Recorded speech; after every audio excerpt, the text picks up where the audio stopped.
अंदर की बात है, दीपक भाई हमारे साथ है. नाही बोलून दे त्याला. थोडं आमच्या चव्हाण साहेबांनी आग्रह धरला तर आले असते या स्टेजवर. ही निवडणूक सावंतवाडीच्या अस्मितेची, स्वाभिमानाची आणि प्रतिष्ठेची आहे. सावंतवाडीकर म्हणून तुम्हाला मतदान करत असताना तुम्ही ज्यांना मतदान करणार आहात त्या श्रद्धाताई फक्त उमेदवार नाहीये. ज्या राजघराण्यातून त्या येतात त्यांच्या आणि आपल्या ह्या सावंतवाडीचा अतूट नातं आहे, वेगळं नातं आहे. कदाचित अगोदरच्या पिढीचे जे लोक आमच्या समोर इथे उपस्थित आहेत ते माझ्यापेक्षा चांगलं बोलू शकतात की सावंतवाडीला खरी ओळख कोणी दिली असेल तर आमच्या ह्या राजघराण्याने दिलेली आहे. राजघराण्याने दिली. तेव्हा कदाचित आम्ही राजकारणामध्ये पण नसू, पण सावंतवाडीच्या प्रत्येक गरजा, सावंतवाडीची प्रत्येक गरज ओळखून रस्ते, पाणी, वीज, आरोग्य, शिक्षण या सगळ्या बाबतीमध्ये कोणी नियोजन केलं, कोणी पहिला विचार केला, कोणी पहिला विचार केला की माझ्या ह्या सावंतवाडीमध्ये दर्जेदार शिक्षण संस्था उभी राहिली पाहिजे. हे सर्वात पहिला विचार कोणी केला असेल तर ह्या राजघराण्याने केलेला आहे. ते राजघराणे. आरोग्याची व्यवस्था, पाण्याची व्यवस्था, प्रत्येक बाबतीमध्ये ह्या लोकांनी, या राजघराण्याने दूरदृष्टी ठेवून आमच्या ह्या शहराला पुढच्या 25-50 वर्ष अगर आम्हाला पुढे घेऊन जायचं असेल, आमच्या सामान्य जनतेच्या गरजा भागवायच्या असतील, तुम्हाला तुमच्या आमच्यासारख्या आत्ताच्या भावी पिढीला एक चांगलं राहण्यासारखं शहर द्यायचं असेल तर ही वर्षानुवर्ष पिढ्यानपिढी अगोदर झालेली प्लॅनिंग आहे, त्याच्या अगोदर झालेला विचार आहे. तेव्हा ना तुमची मतं हवी होती, ना काय अपेक्षा होत्या, ना काय राजकारण होतं. फक्त एकच विचार, ते राजकारण म्हणून आम्ही आमच्या लोकांसाठी, जनतेसाठी आम्ही काय करू शकतो, त्यांच्या मूलभूत गरजा कसा भागवू शकतो, अन्य शहरांच्या तुलनेत आमच्या सावंतवाडी शहराला आम्ही काय काय देऊ शकतो, हा फक्त साधा विचार त्यांनी केला. आणि त्यामुळे ह्या सगळ्या गोष्टी आज आपल्याला अनुभवायला भेटत आहेत. त्यांनी तेव्हा केला नसता तर आजचा दिवस कदाचित आपल्याला दिसला पण नसता. हा विचार घेऊन करू म्हटलं तर आपण घरी गेलो. हा नुसता भावनिक करण्याचा विषय नाहीये बांधवन, पण विचार काय.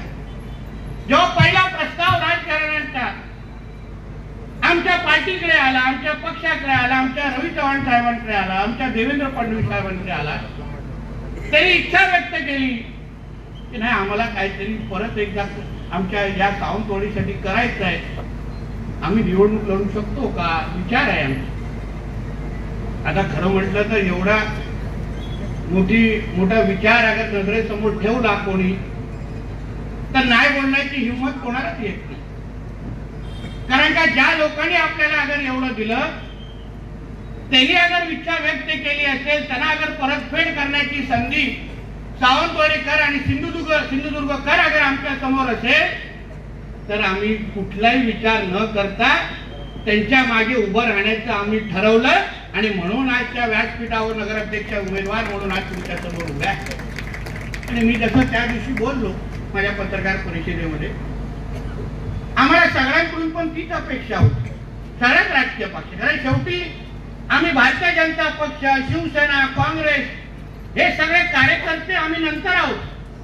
पहिला आम्ही सावंतवाडीकर अगर म्हणून विचार केला तर कोणीच खरं म्हणलं तर मुळात फॉर्मच भरता कामा नव्हता. यांच्या विरोधात ही भावना सगळ्या मनामध्ये तयार झाली पाहिजे, का झाली नाही हा खरं म्हणतो संशोधनाचा विषय. मी हल्ली जे काही निवडणुकीच्या प्रचाराच्या निमित्ताने एक जे वक्तव्य लोकांचे ऐकतोय, प्रतिस्पर्धी लोकांचे ऐकतोय, मला आश्चर्य वाटतं. मला आपण एवढं माणुसकी पण विसरलो आहे का?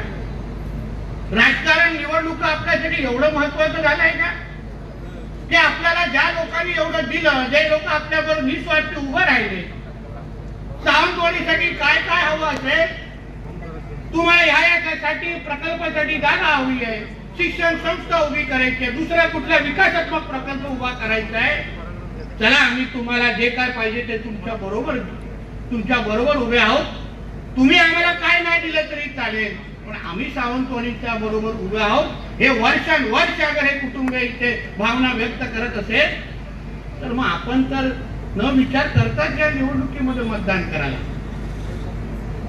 पण नंतर जेव्हा हे जे काय वक्तव्य हल्ली इंटरव्ह्यू दिले जातात, टीका केली जाते राजघराण्यावर, मला फार धक्कादायक गोष्ट.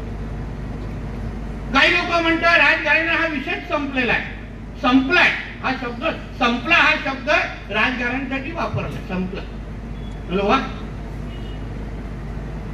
तेव्हा जेव्हा तुम्हाला त्यांची मदत पाहिजे होती तेव्हा जाऊन राजघराण्याच्या समोर नमस्कार करायचा, आशीर्वाद मागायला जायचा, तेव्हा संपला हा शब्द आठवला नाही, तेव्हा त्यांना त्यांचे अस्तित्व विचारण्यासारखं वाटलं नाही, तेव्हा त्याने ताट भूमिका घेतली. आणि मग आता जेव्हा निवडणुकीमध्ये त्यांनी काहीतरी सांगितलंय की आम्हाला काहीतरी सावंतवाडीसाठी करायचं आहे, आम्हाला सावंतवाडीचा विकास करायचा आहे, तेव्हा लगेच राजघराणा संपला हा वक्तव्य वापरायचं. अहो राजकारण असेल 2 तारखेपर्यंत ही निवडणूक आहे, पण वर्ष आणि पिढ्या पुढच्या 100 तरी पुढच्या पिढ्या हेच घराणं आपल्या बरोबर इथे असणार, आपल्याला आशीर्वाद देणार, हे आपण कोणच विचारता कामा नये, कोणच विचारता कामा नये. तेवढे हे आपले स्वाभिमान आहेत, आपली अस्मिता आहे.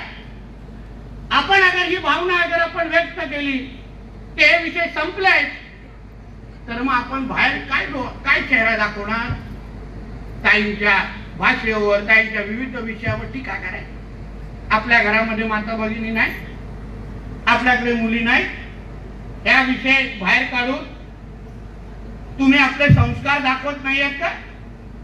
यासाठी राजकारण आपण करतो, यासाठी निवडणुका लढवतो की कोणाचा तरी अपमान करायचा, कोणाचा तरी नीचा दाखवायचा, ह्यासाठी तुम्हाला ह्या निवडणुका लढवायच्या? आम्ही या निवडणुका त्यासाठी लढवत नाही. पण या सगळ्या प्रक्रियेमध्ये चव्हाण साहेब, मला दीपक केसरकर साहेबांचा फार आश्चर्य वाटतं, फार आश्चर्य. अधिकारवाण्याने सांगतो, मला वाटलं सर्वात पहिलं कोण पाठिंबा देतील तर ते आमचे दीपक केसरकर साहेब पाठिंबा देतील अशी माझी तरी भावना होती. कारण का जेवढ्या वर्ष मी त्यांना पाहतोय, त्यांचं राजकारण पाहतोय, त्यांचा राजकीय प्रवास पाहतोय, आता बरोबर असलो किंवा अगोदर विरोधात असलो तरी आम्ही जो काय त्यांचा प्रवास पाहिलाय ते प्रत्येक बाबतीमध्ये राजघराण्याच्या आशीर्वादाशिवाय पुढे काहीच बोलत नाही. बोलताना दिसले का कधी? नेहमी राजघराण्याचा ते जबाबदार आहेत, सिनियर आहेत. मी वारंवार त्यांना 2-3दा भेटलो ते मला साहेब त्यांनी इच्छा व्यक्त केली आहे केसरकर साहेब, आपण एकत्र आलो पाहिजे, बोललो पाहिजे, पाठिंबा दिला पाहिजे, आपण ह्या बाबतीमध्ये राजकारण करू नये, तुम्ही बोला त्यांच्याशी, माझ्यापेक्षा तुम्ही त्यांना चांगलं ओळखता, तुम्ही त्यांच्या जास्त जवळ आहात. आम्ही तर आता लखमराजे जींपुढे हळूहळू आमचा संवाद वाढत चाललाय, पण तुम्ही तो वर्षानुवर्ष राजघराण्याच्या जवळ आहात ना, मग का नाही तुम्ही बोलत, का नाही पाठिंबा देत? ह्या गोष्टी फार बारकाईने आपण विचार करायला पाहिजे. राजकारण, समाजकारण हे सिंधुदुर्ग आणि सावंतवाडीच्या अस्मितेच्या आणि प्रतिष्ठेच्या पेक्षा मोठा असतात कामा नये, या भावना माझी आजच्या निमित्ताने आहे, असतात कामा नये. शेवटी आपण आपली प्रतिमा, आपण काय संदेश देतोय ह्या गोष्टी खरं म्हटलं तर महत्वाचे. पण एक पण तुम्हाला सांगतो सगळ्यांना, किती दीपक केसरकर साहेबांनी उमेदवार उभा केला ना, त्यांचा पाठिंबा हा श्रद्धा ताईंनाच आहे हे मला चांगलं माहिती. चांगलं काय विषय आहे, आपापसात काय बोलतात, गपचूप काय बोलतात, आमची पण माणसं आहेत, आम्हालाही कळत आहे. आम्हालाही चव्हाण साहेबांनी पालकमंत्री बनवलंय, आमची पण यंत्रणा आहे. एवढा वर्ष पोलिसांच्या एवढा बरोबर काम केल्यानंतर आम्हालाही पोलीस माहिती आहे कशी यंत्रणा चालवायची असते. म्हणून हे बोललं तर चुकीचं ठरणार नाही की श्रद्धाताईंना मत म्हणजे दीपक भाईंना मत असं म्हणलं तर चुकीचं ठरणार नाही. होऊन द्या टाळ्या जोरात.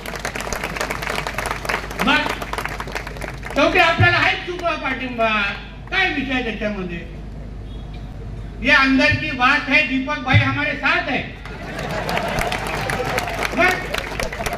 नाही बोलून दे जरा, थोडं आमच्या चव्हाण साहेबांनी आग्रह धरला असताना आले असते या स्टेजवर, आले असते स्टेजवर. मी बोलतो तुम्हाला, आमचे चव्हाण साहेब कोणालाच तयार करून स्टेजवर आणू शकतात, काय त्यांचा हात नाही पकडू शकत. म्हणून या सगळ्या निवडणूक, ही निवडणूक आहे ना, ही राजकारणाची नाही हो, ही नाही राजकारण करण्याची, परतफेड करण्याची निवडणूक आहे. आपल्या पूर्ण देशामध्ये, राज्यामध्ये ह्या निवडणुकीची चर्चा होते आहे.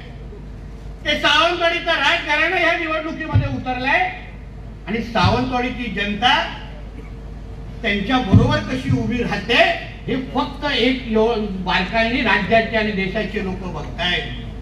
आपण पुढच्या पिढीला काय संदेश देतोय, कुठली माणुसकी शिकवतोय, की आपण दाखवलं पाहिजे की ज्यांनी आमच्यासाठी केलं, जे आमच्यासाठी उभे राहिले, ज्यांनी हे शहराला नाव प्रतिष्ठा मिळवून दिली, त्यांच्या बरोबर उभं राहण्याचं तुमच्या सगळ्यांचं कर्तव्य आहे. हे पुढच्या पिढीला कळलं पाहिजे, शिकलं पाहिजे. ह्यासाठी आपल्यासाठी 2 तारीख महत्वाची. आणि म्हणून कोणी काय बोलत असेल ना, 7-12 20-12 विकणं, हे मोठी तलाव विकणं, त्याचे काय कार्यक्रम आहेत ना 2 तारखेला बघू. आम्हाला त्या भानगडीत पडायचं नाही.